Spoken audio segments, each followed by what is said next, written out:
saat konsumen Anda ragu. Tentu saja sebagai seorang marketing properti, kita pengen banget konsumen yang ragu tadi menjadi mau atas produk Anda.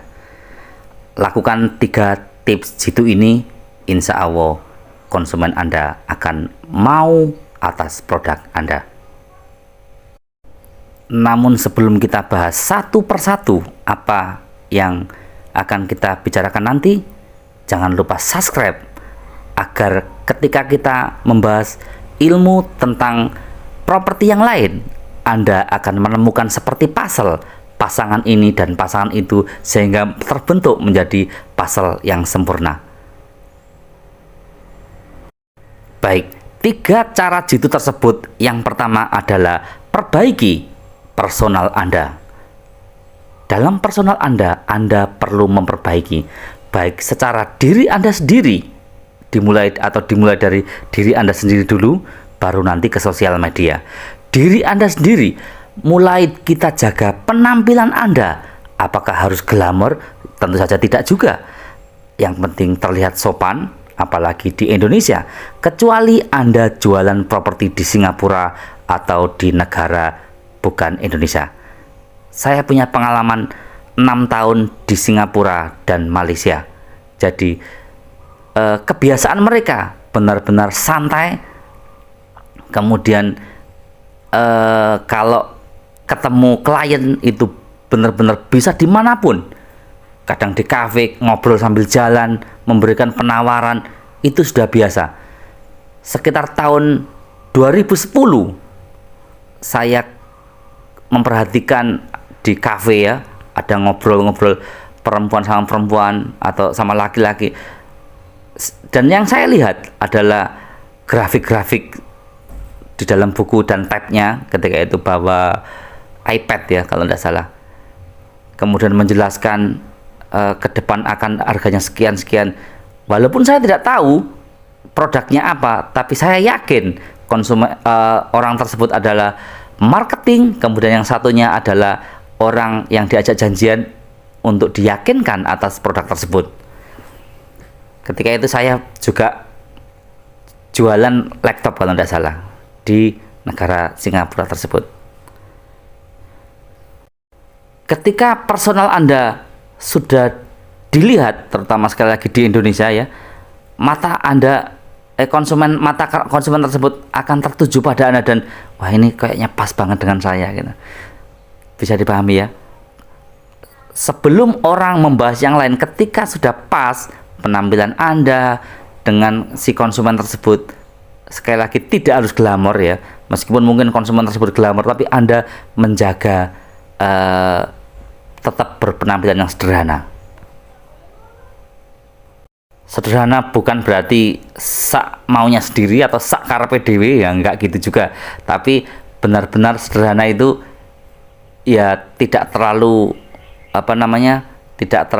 tidak sopan banget dan tidak terlalu glamor banget atau rompos banget, tidak. Tapi yang saya maksudkan, saya yakin Anda paham.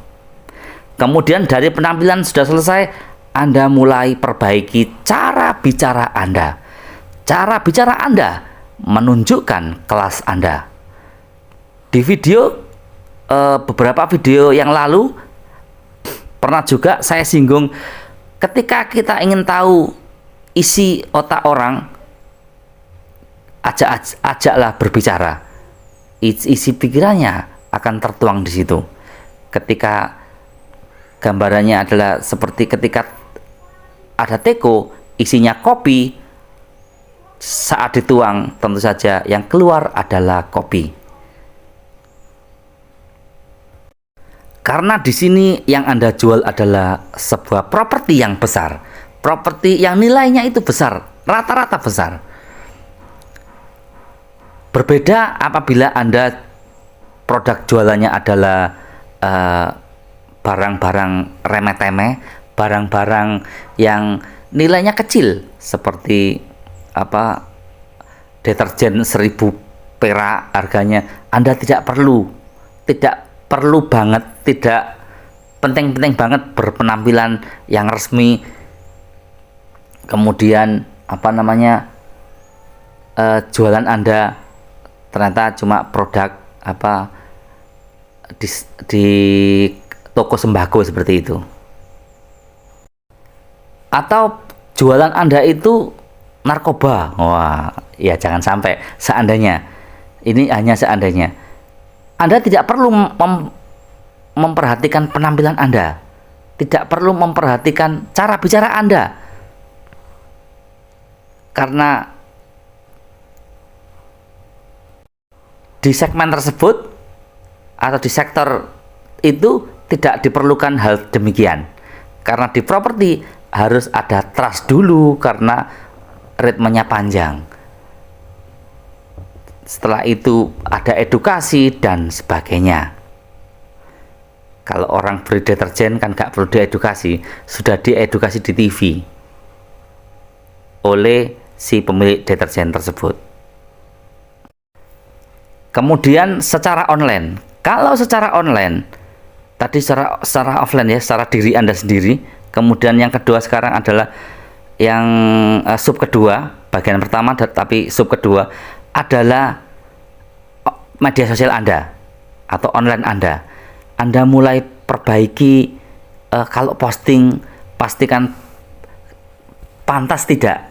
Anda tanyakan dulu kepada diri Anda, seorang marketing properti profesional, meskipun saat itu Anda adalah profesional di versi Anda, pantas tidak untuk posting hal tersebut.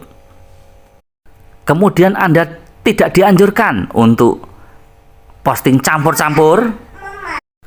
Berjualan campur-campur yang dimaksudkan adalah di sosial media Anda itu ya kadang jualan sendok, jualan pintu, kemudian jualan sofa, jualan wajan, jualan apapun Anda jual, ya sandal, ya daster, ya apapun termasuk properti. Sehingga ketika sosial media Anda dibaca oleh calon buyer Anda, kemungkinan besar calon buyer Anda akan, masa iya sih ini semua dijual? Artinya konsumen tersebut langsung tidak mau menghubungi Anda atau lebih memilih kompetitor Anda daripada memilih Anda.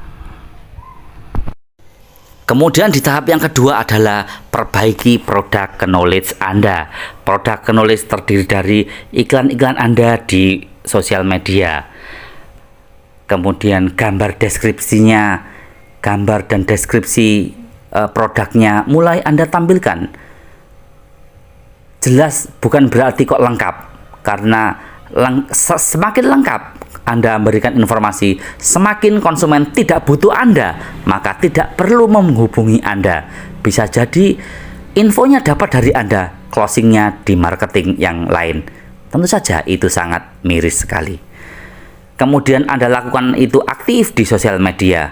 Anda memang benar-benar aktif, tahu momen-momen di dalam sosial media, sehingga Anda mencocokkan promo tersebut di sosial media Anda.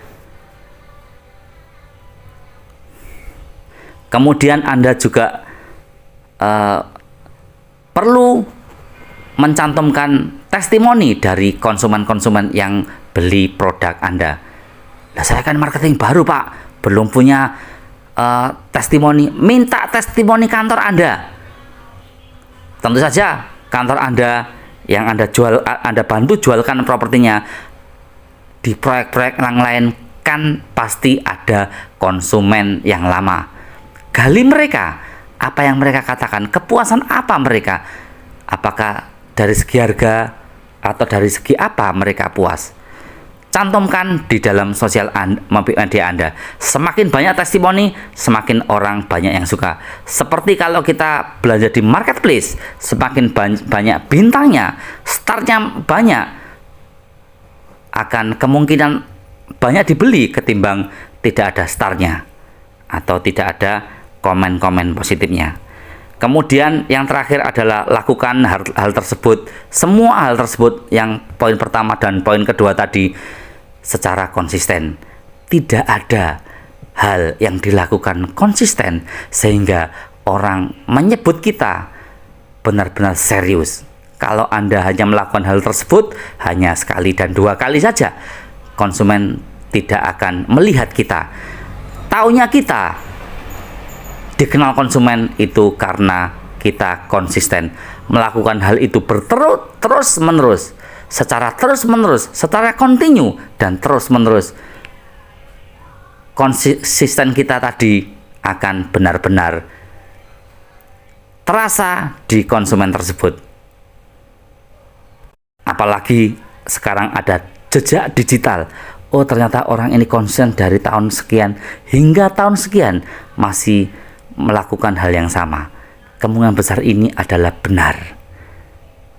Karena kalau tipu-tipu tidak akan bisa bertahan lama. Kalau orang yang tujuannya ngibul atau tidak serius juga tidak bertahan lama. Jadi hanya dengan konsisten, secara tegas Anda menunjukkan ke konsumen Anda memang serius dan serius banget. Semoga bermanfaat. Jangan lupa like dan komen dalam video ini. Terima kasih.